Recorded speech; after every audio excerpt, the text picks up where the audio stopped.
국회 본회의에서 이재명 민주당 대표의 체포동의안이 부결됐습니다. 무효표 논란 속에 한동안 개표가 지연됐고 민주당 이탈표로 예상되는 표도 30표 넘게 나왔습니다. 본회의에선 비쟁점 법안도 90여 건 넘게 통과됐습니다. 마이데이터, 개인정보 자기결정권을 강화한 개인정보보호법 개정안 등 주요 입법 내용을 자세히 알아봅니다. 다음 달 1일부터 시작되는 3월 임시국회에선 여야가 대장동 50억 클럽, 김건희 여사 특검 추진과 노란봉투법 등 쟁점 법안 처리를 놓고 치열한 공방을 이어갈 것으로 전망됩니다.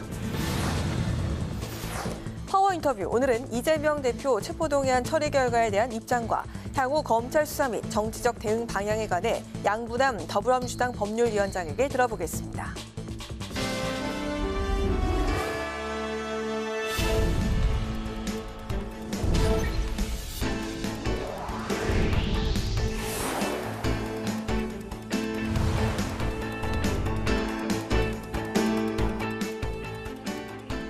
여러분 안녕하십니까? 2월 27일 월요일 국회 라이브 6 시작하겠습니다. 오늘 뉴스는 본회의로 늦게 방송합니다. 대장동 개발 특혜, 성남FC 후원금 의혹 등으로 구속영장이 청구된 이재명 대표의 체포동의안이 본회의에서 부결됐습니다.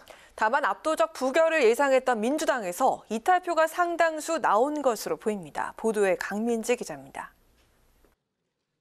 자신에 대한 체포동의안 처리를 앞두고 본회의장에선 이재명 대표. 이 대표는 자신에 대한 수사의 부당성을 강조하며 법치의 탈을 쓴 정권의 퇴행에 엄중한 경고를 보내달라고 호소했습니다. 수사가 사건이 아닌 사람을 향하고 있습니다. 목표물을 잡을 때까지 하는 사법 사냥입니다. 그 장기간의 대규모 먼지털이 수사에도 아무 증거가 나오지 않습니다. 반면 한동훈 법무부 장관은 15분 동안 검찰 수사 증거를 상세히 나열하며 이 대표의 구속 필요성을 강조했습니다. 특히 대장동 개발 특혜 의혹과 관련해서 성남 시민에게 천문학적 피해를 준 범죄라고 비판했습니다. 시민 입장에서는 단군 일의 최대 치적이 아니라 단군 일의 최대 손해라는 말이 어울린다 하겠습니다. 여기서 주인은 90만 원의 피해를 본 것이지 10만 원이라도 벌어준 것 아니냐는 변명이 통할 수는 없을 겁니다. 이후 진행된 이재명 대표에 대한 체포 동의안은 예상대로 부결됐습니다. 총 득표수 297표 중 가 139표, 부 138표, 기권 9표, 무효 11표로서 부결되었음을 선포합니다. 다만 압도적 결과가 나올 것이라던 민주당의 전망과 달리 반대표가 민주당 의석에 못 미치는 139표에 그쳤습니다. 개표 과정에서 무효표를 둘러싼 여야의 논쟁도 오갔는데 김 의장 판단에 따라 각각 반대 1표와 무효 1표로 분류됐습니다.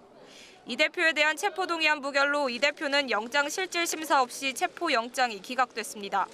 21대 국회 들어 체포동의안이 부결된 사례는 지난 노웅래 민주당 의원에 이어 두 번째입니다. 국회방송 강민지입니다.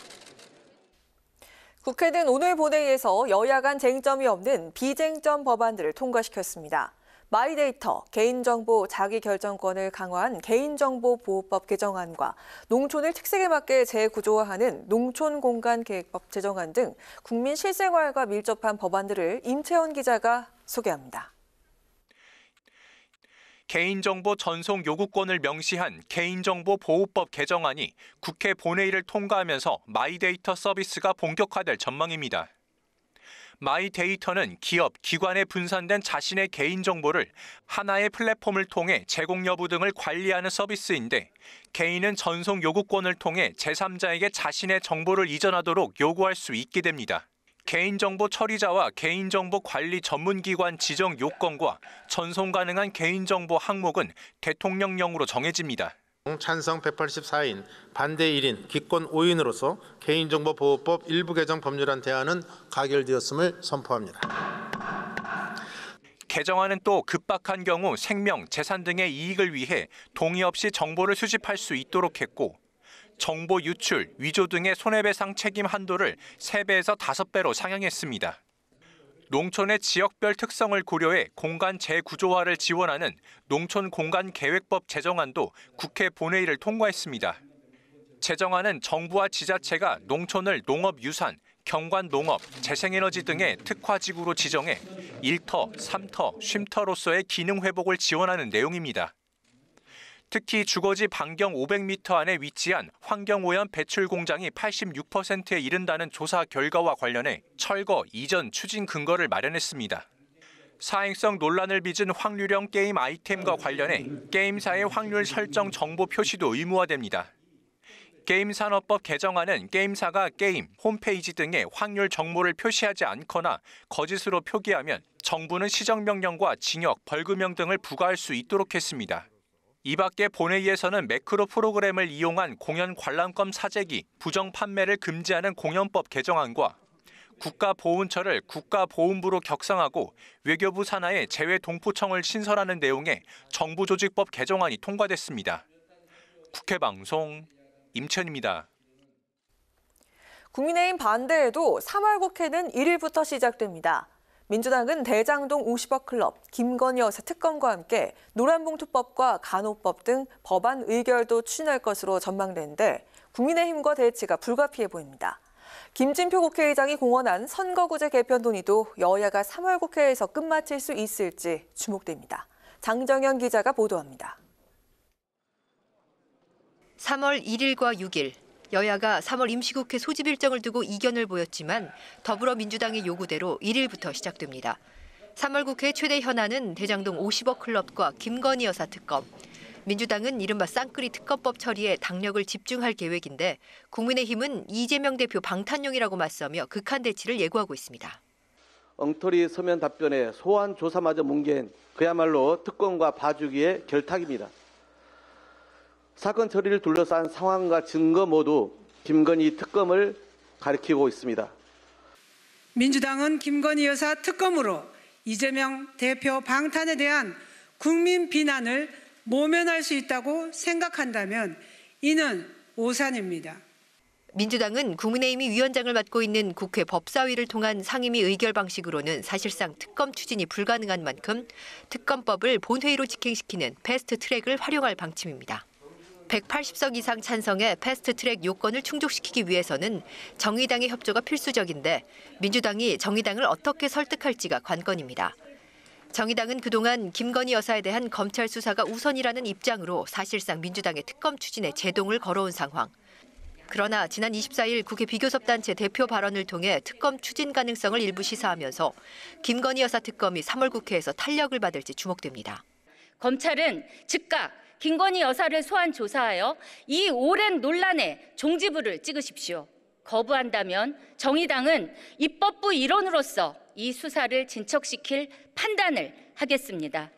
민주당이 밀어붙이고 있는 일명 노란봉투법, 노조법 2, 3조 개정안과 간호법, 학자금 무이자 대출법도 3월 국회 뇌관입니다.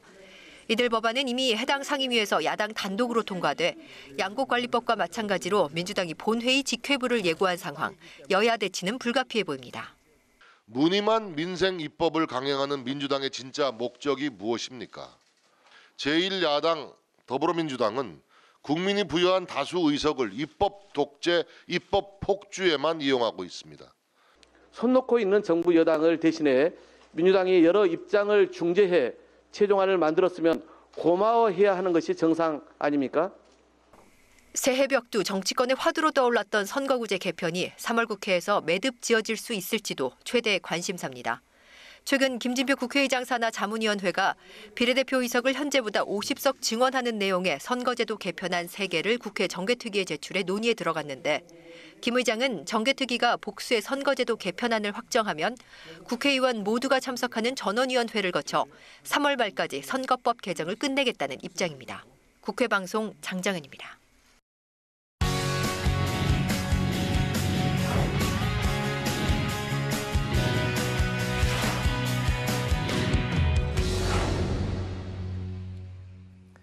네, 취재 기자와 함께 오늘 국회에서 있었던 민주당 이재명 대표에 대한 체포 동의안 처리에 관해서 좀 더 자세히 살펴보겠습니다. 김현 기자, 어서 오세요. 안녕하세요. 네.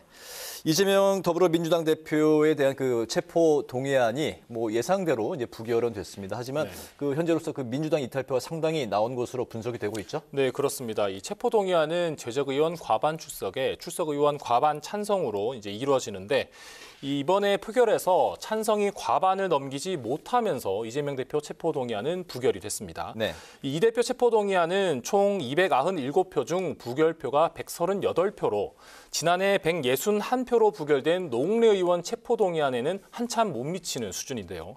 이 검표 과정에서 무효표 논란이 나오면서 지연되기도 했습니다. 이 표에 쓰인 글자가 부냐, 무냐를 놓고 두 표가 애매한 상황이었는데요.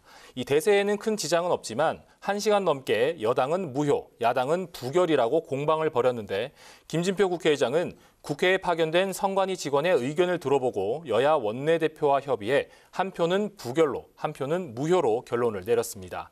이 체포동의안이 부결되긴 했지만 가결이 139표, 부결이 138표로 가결이 더 많이 나오면서 이재명 대표 리더십에 큰 타격을 입었는데요.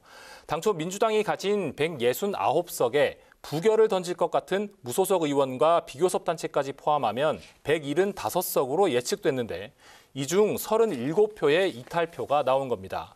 이 이탈표 중에서도 17표는 찬성에 표결했고 나머지는 기권 또는 무효표입니다.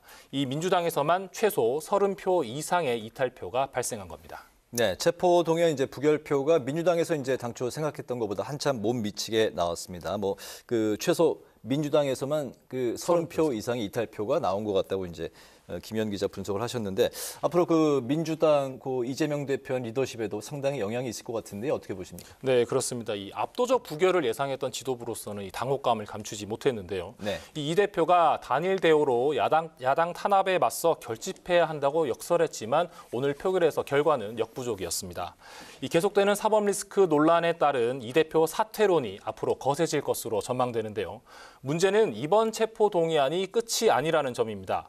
검찰은 백현동 개발 비리 의혹과 쌍방울 대북 송금 사건 등 이재명 대표와 관련한 다른 수사를 진행 중이고 추후 또다시 구속영장을 청구하면서 체포 동의안이 다시 제출될 가능성이 있습니다. 이번 체포 동의안 표결에서 나온 이탈표를 감안하면 다음 체포 동의안이 부결될 거라고 마음을 놓기는 쉽지 않아 보입니다. 앞으로 이게 정치권의 셈법이 상당히 더 복잡하게 이제 돌아갈 것 같은데요. 어쨌든 체포 동의안은 이제 부결된 상태인데 3월 1일부터 3월 임시국회가 이제 바로 열리지 않습니까? 네. 전국 전망도 좀 전망해 주시죠. 네, 이 여야의 강대강 대치가 이번 달에 이어 3월 국회에서도 계속될 것으로 보입니다. 네. 특히 체포 동의안 부결로 한 곱이 넘긴 민주당은 특검을 꺼내들면서 역공에 나설 것으로 보이는데요. 일단 정의당에서 발의한 대장동 사건 관련 50억 클럽 특검법이 추진될 것으로 보입니다. 이와 함께 민주당은 김건희 여사의 도이치모터스 주가 조작 의혹 사건 특검을 동시에 추진할 계획인데 정의당 설득이 관건입니다.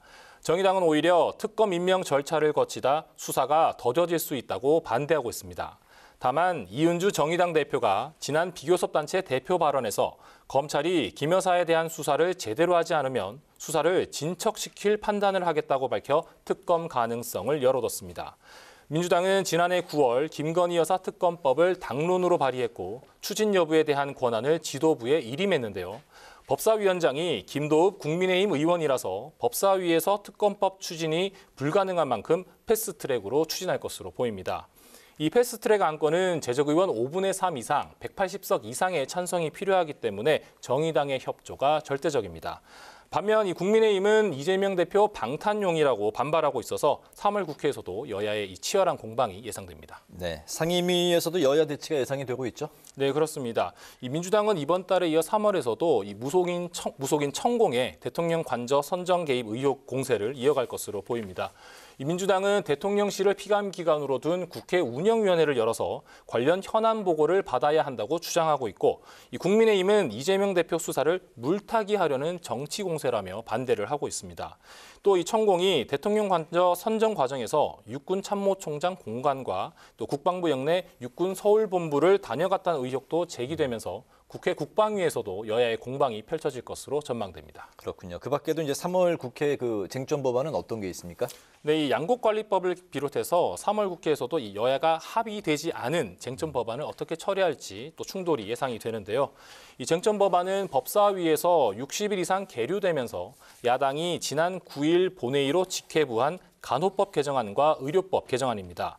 이 간호법 개정안은 간호사의 업무 범위와 처우 개선, 인력 확보 등을 위한 국가와 지자체의 책무를 담았고, 의료법 개정안은 의사가 금고 이상의 형을 선고받으면 면허를 취소하는 내용이 담겨 있습니다.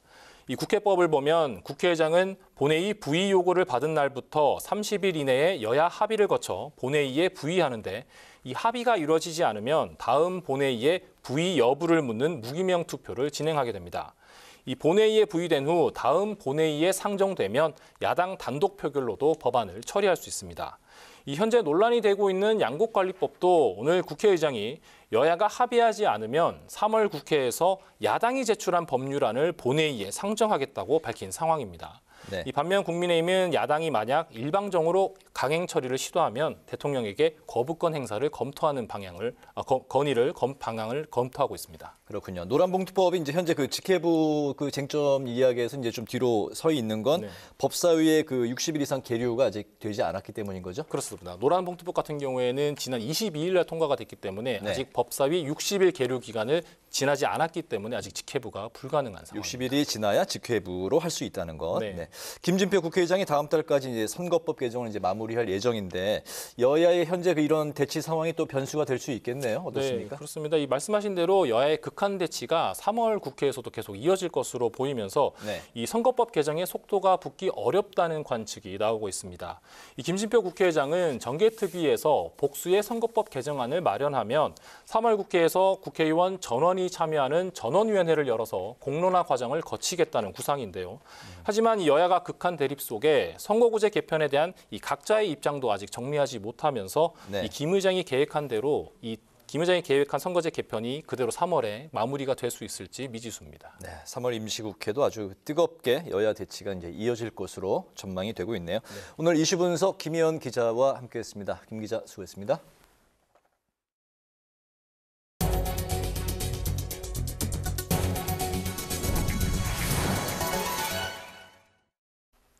국민의힘 38 전당대회 아무래도 당대표 후보들에게 관심이 더 집중되고 있는데요. 하지만 8명의 최고위원, 4명의 청년 최고위원 후보들도 그 못지않은 치열한 경쟁을 펼치고 있습니다.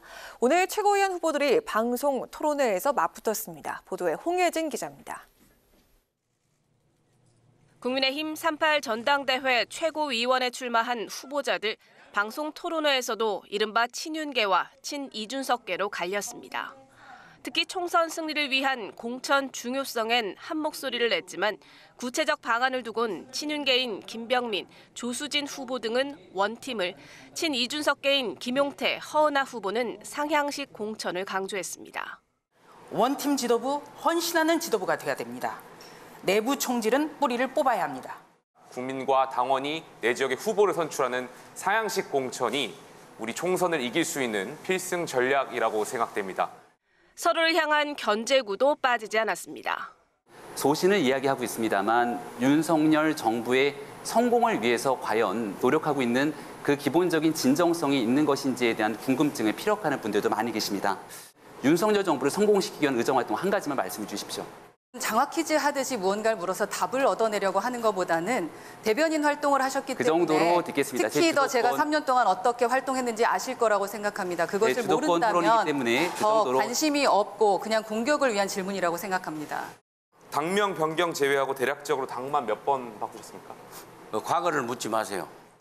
다만 후보들은 민주당에 대항할 지도부가 필요하다는 데 대체로 공감하면서 자신이 가장 적합한 후보라고 강조했습니다. 오후에 이어진 청년 최고위원 후보들의 토론회에선 장해찬 후보의 과거 웹소설 외설 문제를 두고 후보들이 격돌했습니다. 국회방송 홍혜진입니다. 지자체 간 해양 관할 구역이 정해져 있지 않아 해상 풍력 등 해양 개발을 두고 발생하는 갈등 예방을 위해서 법적으로 해양 경계를 지정해야 한다는 의견이 제시됐습니다. 해양의 효율적 이용 및 관리를 위한 지방자치단체의 해양 관할구역 설정에 관한 법률을 발의한 안병길 국민의힘 의원은 공청회에서 이같이 말했습니다. 최환용 한국법제연구원 선임연구위원은 해상 경계 지정에 불복하는 지역이 대법원에 제소할 수 있도록 규정해 지자체 방어권을 보장하는 방안을 제시했습니다. 지속가능한 수산업의 발전을 위해 어업 스마트화 기금 확보와 어업 혁신 특별법 제정을 촉구하는 목소리가 나왔습니다. 주재 발표를 맡은 김도훈 부경대 교수는 어업 인력이 고령화되고 인건비와 유류비, 전기료 증가로 연근의 어업 경영이 어려워지고 있다며 어획량 거래제 추진과 신규 어업인 육성 등을 위해 관련 기금 확보와 특별법 마련이 먼저라고 주장했습니다. 토론회를 주최한 어기구 의원은 어업 생산량 감소에 이어서 일본의 후쿠시마 원전 오염수 방류 결정으로 인한 수산물 소비 위축으로 어업인이 생계 위기에 직면했다며 수산자원 증강 대책 마련이 절실하다고 밝혔습니다. 안정적인 청소년 활동시설 운영을 위해서 지자체와 정부 부처가 연계하는 등의 국가 차원의 운영비 지원 체계가 필요하다는 주장이 제기됐습니다. 발제를 맡은 김태균 성산여대학원 대학교 교수는 청소년 활동 현장이 국가가 아닌 지방자치단체의 책임 비중이 높고 2014년 이후 새로 제정된 청소년 관련법이 없다며 한국의 청소년 활동 정책이 멈춰 있다고 지적했습니다. 토론회를 주최한 김경만 의원도 청소년 수련시설이 전기료와 같은 인프라 지원을 받지 못하는 등 청소년 활동 현장이 제도적 사각지대에 놓였다며 국가적 대책 마련의 필요성을 강조했습니다.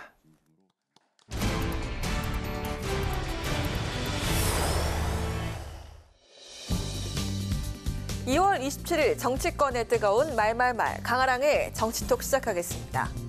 오늘의 첫 번째 정치톡은 한동훈 경질해야합니다.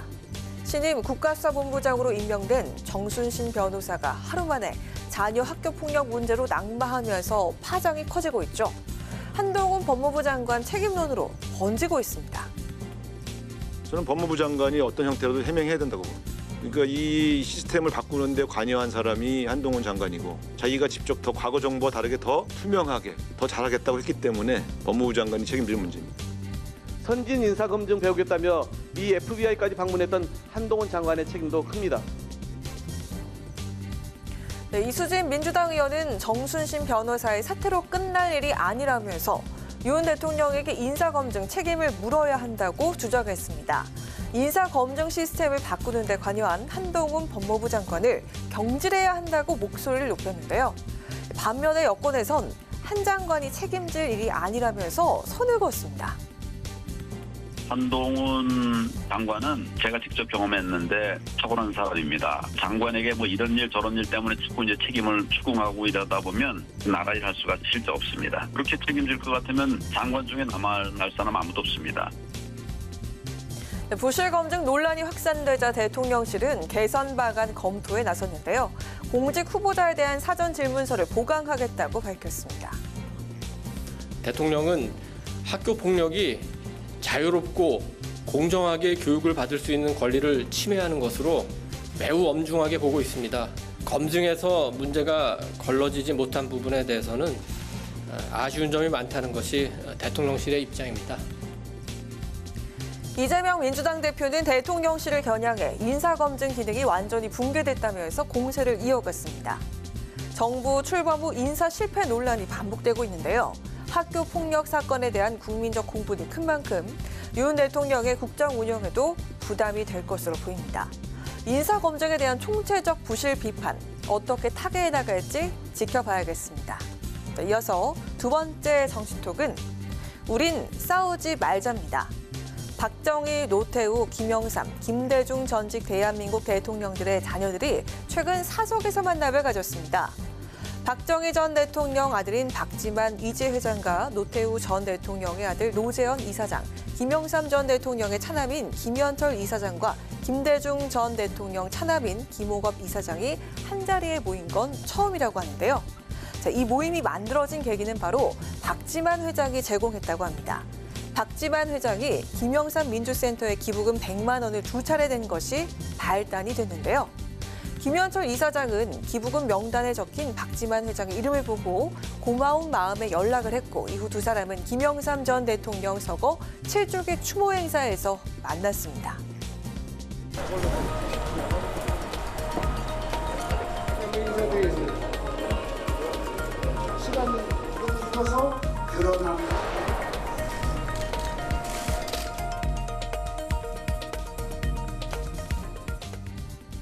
이들의 아버지들은 대한민국 정치사에서 인연과 악연으로 얽혀있죠. 가택연금과 민주화 동지 그리고 사법 처리 등 아버지들의 고초는 이세였던 아들들에게도 고스란히 전해졌을 텐데요.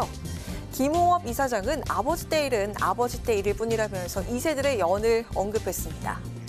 김현철 이사장은 이번 모임에 대해서 편하게 만난 것뿐이라면서 정치적인 해석엔 선을 그었는데요. 이뿐 아니라 이 모임의 연속성도 언급을 했습니다. 4사람 이외에 전직 대통령의 아들인 이시영 씨와 노건우 씨 등도 함께 만나길 기대한다고 밝혔습니다. 싸우지 말자면서 화합과 통합을 몸소 보여준 전직 대통령의 자녀들. 현재 정치사에 큰 울림을 주는 모습이 아닐까 싶습니다. 지금까지 강아랑의 정치톡이었습니다.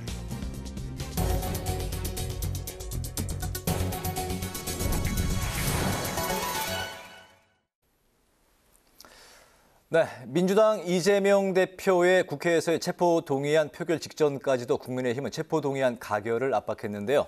장동혁 국민의힘 원내 대변인을 연결해서 체포동의안 부결에 대한 입장과 향후 여야 대야 공세 전략에 대해서 들어보겠습니다.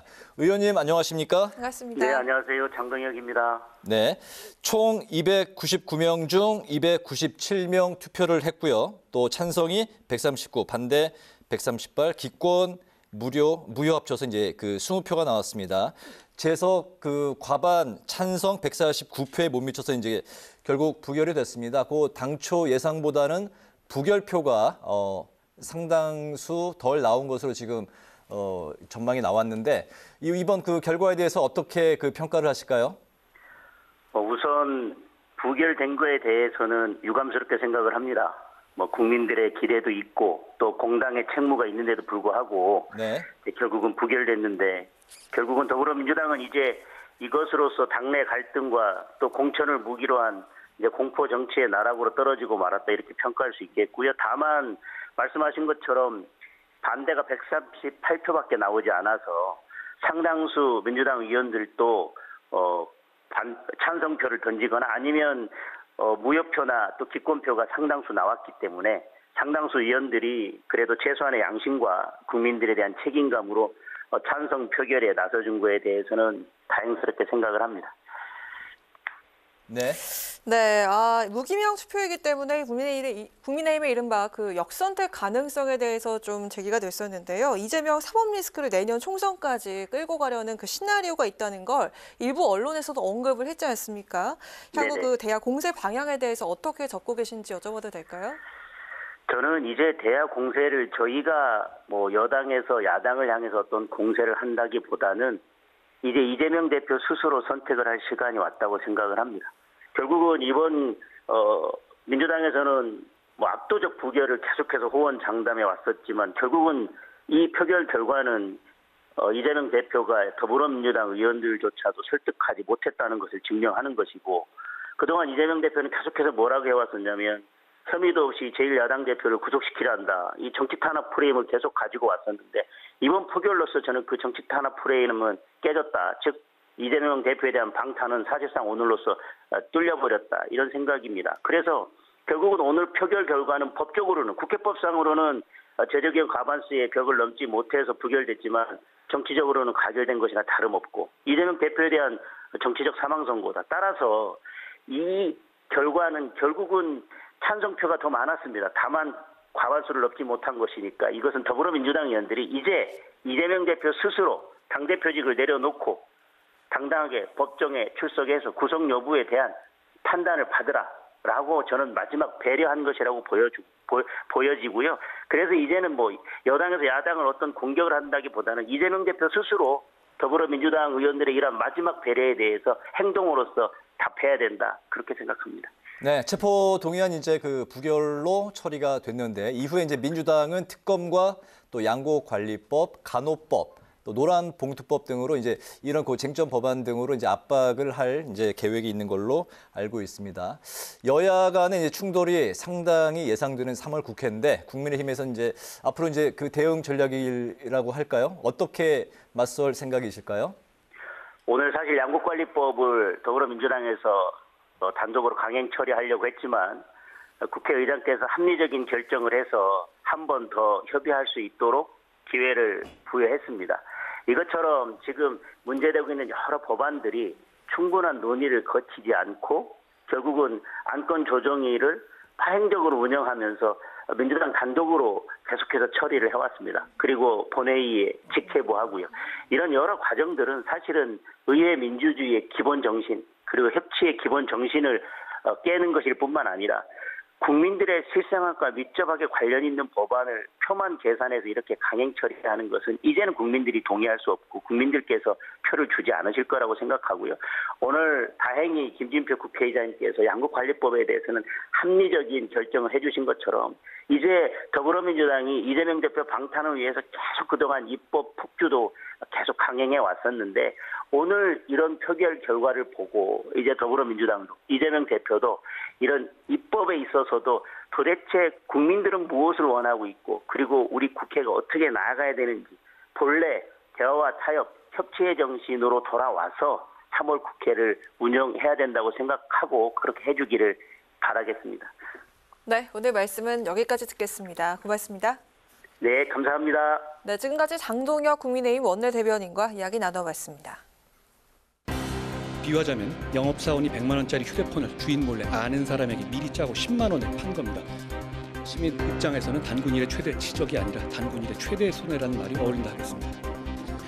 저를 겨냥한 압수수색이 보도된 것만 332차례, 윤 대통령 취임 후 매일 한 건 이상입니다. 수사가 사건이 아닌 사람을 향하고 있습니다. 목표물을 잡을 때까지 하는 사법 사냥입니다.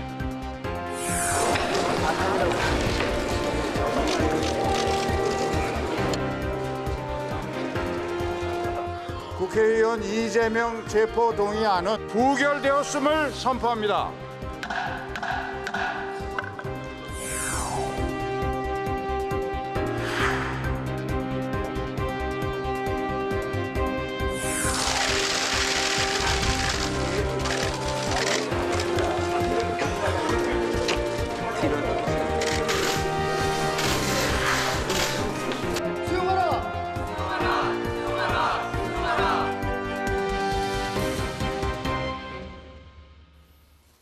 네, 체포 동의안 부결 이후 이재명 대표와 검찰 대결은 어떻게 될까요? 30여 년 검사 생활 동안 대선 자금 차떼기 사건, 또 전두환 씨를 법정에 세운 5.18 헬기 사격 사건 수사를 지휘했고 현재는 이재명 대표 방패로서 사법 리스크 대응을 맡고 있는 양부남 더불어민주당 법률위원장을 모시고 관련 이야기를 듣도록 하겠습니다. 위원장님 반갑습니다. 네, 반갑습니다. 안녕하세요. 네. 오늘 그 오후에 이재명 대표 체포 동의안이 이제 부결로 이제 끝났습니다. 그렇죠. 그렇지만 이제 상당히 민주당 내부가 이제 좀 시끄러울 것 같고 찬성이 139, 반대가 이제 138표가 나왔습니다. 한 표 차이였고 재석 의원 과반 찬성, 그러니까 139표가 되면 이제 찬성으로 이제 가결이 되는 상황인데 145표. 그렇죠. 10표가 모자라서 그렇죠. 이제 부결이 됐습니다. 민주당 예상으로는 이 반대표가 상당히 부족한 걸로 그동안 이제 그 언론 분석하고는 다르게 결과가 나왔습니다. 그렇습니다. 오늘 결과에 대해서 좀 한 말씀 좀 들어볼까요? 일단은 이게 부결이 됨으로써 윤석열 정권의 무도한 야당 탄압이 저지되고 우리 민주주의를 지키고 국회를 지켰다는 점에서는 다행스럽게 생각합니다만 방금 말씀하신 대로 그 표의 내용에 있어서는 저로서 매우 충격적이고 안타까운 생각이 있습니다. 네, 알겠습니다. 국힘 대변인은 사실상 오늘 표결이 국힘의 승리다 이런 그 논평까지 나왔는데 찬성표를 이제 보면 민주당 이탈표가 조금 전 뭐 그 이슈 분석에서 김희연 기자가 분석을 했는데 한 30표 정도, 30표 정도 그렇습니다. 이탈표가 나온 것으로 지금 이제 추측이 되고 있습니다. 그 정성호 의원도 결과를 놓고 상당히 실망스러운 결과다 이런 그 논평을 했는데요. 위원님 생각은 어떻습니까? 우리 의원이 민주당이 169석인데 그 산술적으로 계산하면은 31석 플러스 이제 다른 당에서도 왔으니까 30석 이상이 이탈한 걸로 계산이 되어집니다. 근데 저는 물론 국회의원들이기 때문에 각자의 개인의 가치관, 어떤 주관에서 판단을 했겠지만은 현명치 못한 판단한 거 아닌가. 누가 현명치 못한 이탈했던 의원들께서 이것은 우리 많은 당원 동지들이 뜻과는 괴리가 있는 그런 처신을 한 거 아닌가 저는 그런 생각이 듭니다. 앞으로 우리 민주당이 좀 시끄러워질 거 아닙니까? 이런 표를 가지고 네. 이렇게 된다면은 앞으로 우리 민주당이 거대한 어떤 민주적 프로젝트 개혁을 하는데도 상당히 차질이 있지 않을까. 저는 그런 우려가 있고 굉장히 애석하게 생각하고 있습니다. 그렇게 우려하고 계시는군요. 예, 예. 네. 네, 그 한동훈 장관의 그 체포동의안 이후 그 예, 설명에 대해서 또 화제인데요. 강한 어조와 또 각종 비유를 사용했습니다. 특히나 예, 그 예. 단군 이래 역대 최대 손해다, 성남시의 전경유착이자 투착비리다, 이런 식으로 이야기를 했는데 어떻게 들으셨는지 궁금한데 어떻게 보십니까? 저도 한동훈 장관의 체포 동의를 좀 지켜봤습니다. 설명서를. 네. 그런데 지난번에 노웅래 의원 건과는 약간 다르게 그게 비해서는 좀 드라이하게 했다는 생각이 들어요. 그 네. 당시 노웅래 의원 체포 동의안 설명하면서 그 영장에 나오지 않은 사실을 설명함으로써 일부 의원들을 자극했다. 네. 그래서 오히려 동의안이 부결되는데 기회했다는 그런 언론의 평도 있었지 않습니까? 네. 네. 그걸 감안한 것 같아요. 그래서 이번에는 비교적 드라이한 편이지 않나 생각이 듭니다. 네. 그럼 결과에 영향을 미쳤을까요? 어떻게 보십니까? 영향에는 그렇게 감정적 영향을 미치지 않았을 것이다. 알겠습니다. 한동훈 장관이 오늘 이제 브리핑을 할 때 유력 정치인이기 때문에 도망갈 염려가 없다면 사회적으로 유력 인사들은 예. 구속할 수가 없다는 논리다. 뭐 이렇게 이제 또 자신의 예. 주장을 피력을 했습니다. 위원장님께서 이제 30년 검사 생활을 하시면서 이제 예. 한동훈 장관, 윤석열 대통령과 같이 이제 뭐 일한 예, 적도 예. 어디에서 일을 하신 건가요? 윤석열 대통령은 제가 옛날에 그 차떼기 정당 네. 대검 중앙수사부 지금은 이제 없어졌지만은 그때 저희들이 같은 팀으로 저하고 같은 팀이 돼서 일을 했죠. 그래서 윤석열 대통령하고 저하고 많은 업무적 성과를 냈고 우리 한동훈 장관도 그때 우리 같은 팀에서 일했고 네. 그다음 제가 부산 고등검사장 할 때 제 밑에 차장검사를 했습니다. 네. 그래서 많은 인연이 있지요. 사법연수원 그 위원장님이 대통령의 1년 선배시라고요? 1년 선배죠. 예. 네, 네, 알겠습니다. 검사장까지 이제 지내셨는데 이번 그 검찰의 수사 과정을 좀 한마디로 평가를 하신다면요? 수사 과정과 내용에 있어서 지금 우리 민주당에서 주장하는 것처럼 정적 죽이기다, 야당 탄압이다, 민주적 파괴라는 소리를 들을 수밖에 없는 수사를 하고 있다고 저는 결론 짓고 싶어요. 네. 과정에 있어서 한 사람을 향해서 많은 기간 동안에 수없는 검찰 인력을 동원해서 300몇 번이나 압수수색을 했다. 이게 과연 수사인가? 아니면 한 인간을 도륙내기 위한 도륙인지. 또 하나는 수사의 주체가 네. 모든 언론에서 이야기하고 있는 윤석열 사단으로 분류되고 윤석열 대통령의 측근, 친이들로 여겨지는 검사들이 다 수사를 하고 있습니다. 그리고 3번 야당 대표를 소환했죠. 소환했는데 소환해서 무슨 의미가 있는 게 아니고 이게 이미 답을 정해놓은 기소를 전제로 한 소환이었다. 망신 주기, 유죄 프레임을 짜게 한 것다. 그래서 과정에 문제가 있고 내용에 있어서는 대장동 사건 이미 2021년에 관련 공범들 다 기소했습니다. 수사가 거의 끝났죠. 네. 성남 FC도 한번 무혐의 된 사건이지 않습니까? 그런데 정권이 바뀌면서 다시 이 수사가 됐다. 또 내용을 떠들어 보면은 제가 구체적으로 설명을 길지만은 일부 범죄 사실은 법리적으로 문제가 있고 제가 되게 어렵고 일부 범죄 사실은 영장에 직접 증거로 적시됐지만은 그거 과연 법원에서 그걸 증거로 볼 수 있는지. 그래서 유죄 소명이 되지 않았다. 범죄 사실 자체가. 네. 그리고 또 이 어떤 측면에서 보면은 이게 지방자치단체장들의 적극 행정의 모양이에요. 적극 행정. 네. 그러면 적극 행정을 한 게 과연 우리 이 대표님만 자치단체 할 때 적극 했겠는가. 다른 자치단체장들도 이러한 적극 행위를 했을 것이다.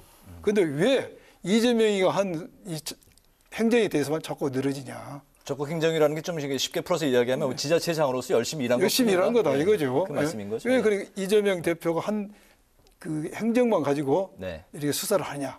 그래서 과정과 내용에 있어서 정적 죽이기, 야당 탄압, 민주주의 파괴라는 소리를 들을 수밖에 없는 수사를 한 게 저는 굉장히 안타까워요, 지금. 네네, 알겠습니다. 네, 그 문제의 428억 원에 대해서 얘기를 좀 해보겠습니다. 민주당 측에서는 뭐 나오는 게 없으니까 밝혀내지 못했으니까 구속영장에도 자세하게 못 적은 거 아니냐 이렇게 얘기하고 있고요. 검찰은 전제 사실로 적었다, 추가로 수사를 할 거다 이런 입장이 부딪히고 있는데 과연 이 검찰이 칼을 갈아서 이 문제의 428억 원에 대해서 다시 수사를 해올까요? 먼저 428억의 약정이 있는지 여부에 대해서 우리 당의 입장, 우리 대표님 입장은 아니라는 겁니다. 언론에서 여러 번 이야기했지만은 제가 약간 부연해서 설명하면은 428억이 최초에 나온 게 정의학 녹취록에 나오죠. 네. 그래서 유동규 하나꼴로 정리가 돼서 2021년에 유동규가 428억을 약정한 걸로 기소가 됐습니다. 그런데 남욱과 유동규가 이 정권 안에서 석방된 뒤로 진술이 번복되면서 거기에 정진상에게 포함이 되죠. 김용까지. 네. 이제 시간이 지나니까 이재명 대표까지 이제 포함이 되는 상황인데 우리가 증거법적으로 따져봅시다. 녹취록이 더 증명이 있겠습니까?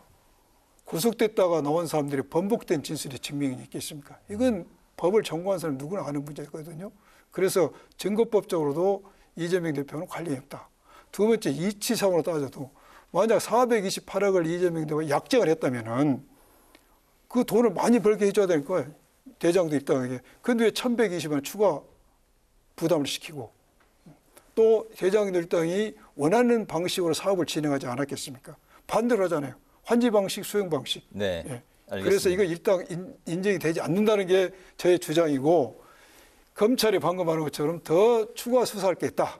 확인할 게 있어서 이번에 영장이 넣지 않았다면은 이거 굉장히 검찰 스스로가 자기 검찰이 청구한 영장이 정치적 행위라는 것을 인정한 겁니다.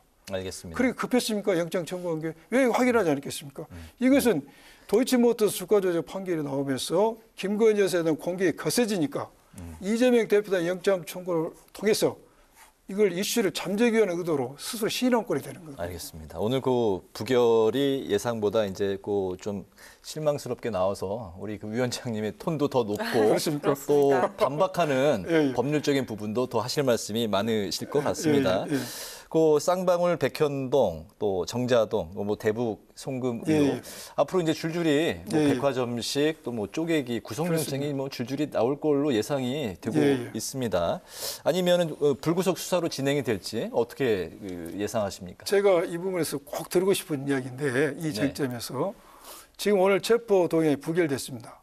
근데 부결되기 전부터 많은 언론이 쪼개기 영장을 청구할 가능성이 있다. 검찰이 이런 보도가 많이 됐어요. 네. 그런데 이 쪼개기 영장 청구라는 것은 수사권 남용입니다. 이게 사람을 죽이는 심한 인권 침해입니다. 어느 한 사람이 죄를 10개 졌다고 생각했을 때 한 번에 수사를 해서 10개를 한 번에 영장을 청구해야지 2개 청구해서 기각되면 한 달에 또 하나 청구한다면 과연 수사를 받는 사람이 살 수 있는가. 그래서 이것은 심한 인권 침해이기 때문에 제가 30년간 검사 생활하면서 이런 영장 청구를 절대 하지 않도록 배워왔고 저도 하지 못하도록 가르쳤습니다.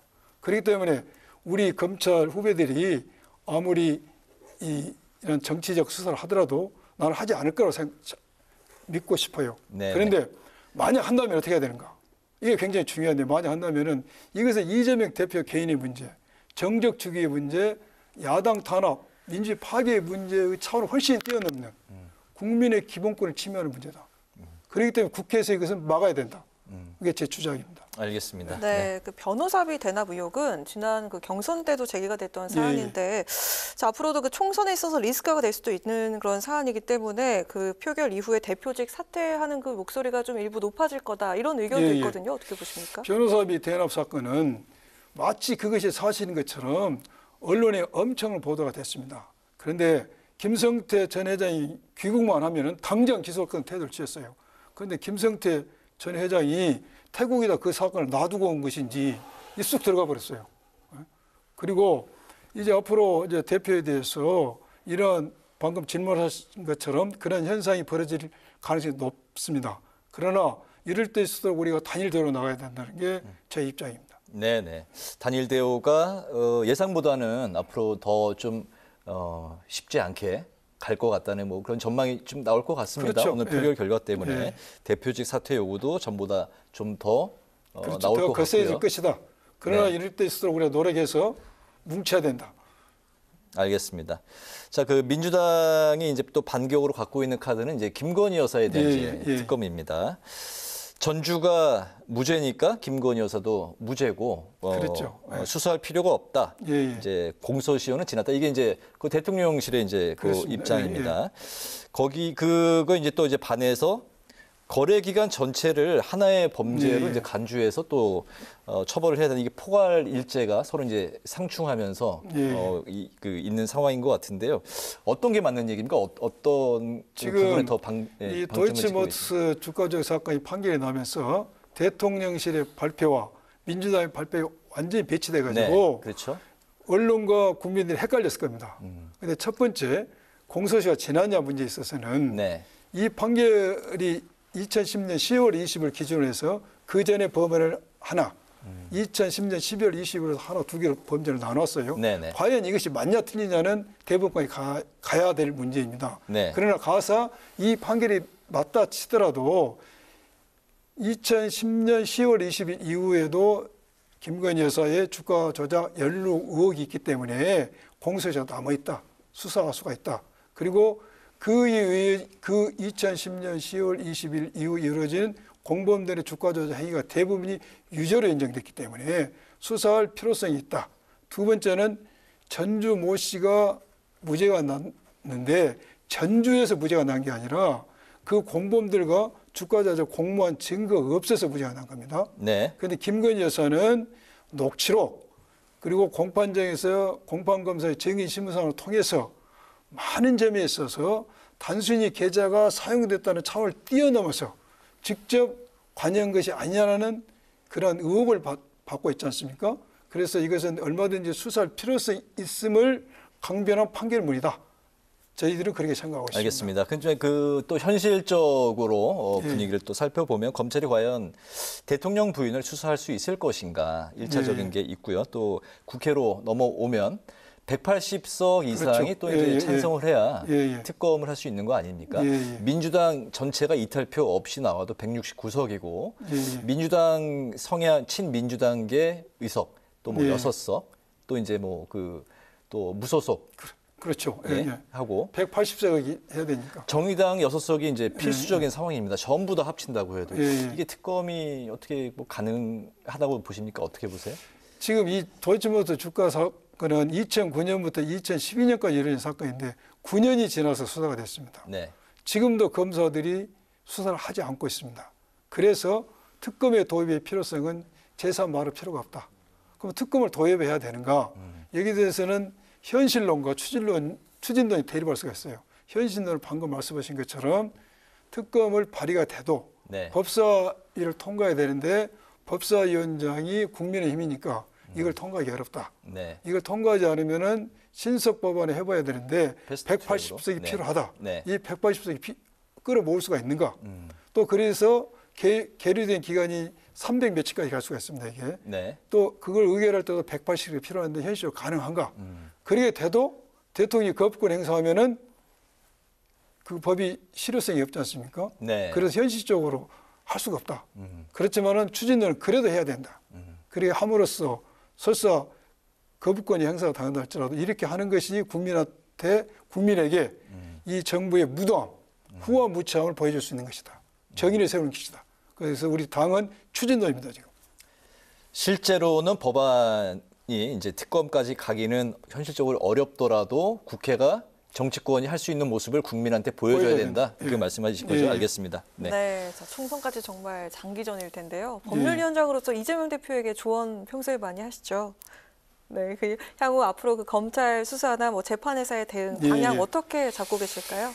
이건 제 개인 의견입니다. 지금 대표님 의견도 아니고 당의 의견도 아닌데 저는 제 보관은 이렇습니다.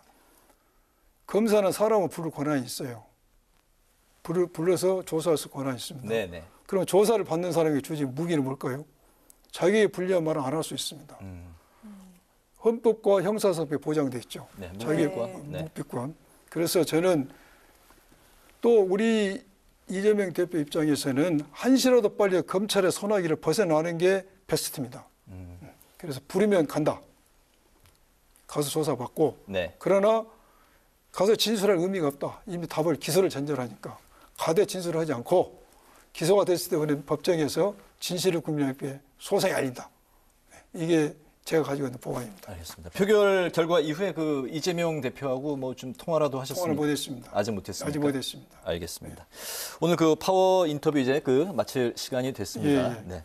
오늘은 양부남 더불어민주당 법률위원장과 함께 이재명 체포동의안 처리에 대한 입장 그리고 향후 대응 방안에 관해서 말씀을 나눠봤습니다. 오늘 말씀 잘 들었습니다. 예. 고맙습니다. 네, 감사합니다. 네, 오늘 국회 라이브 6는 여기까지입니다. 시청해주셔서 고맙습니다.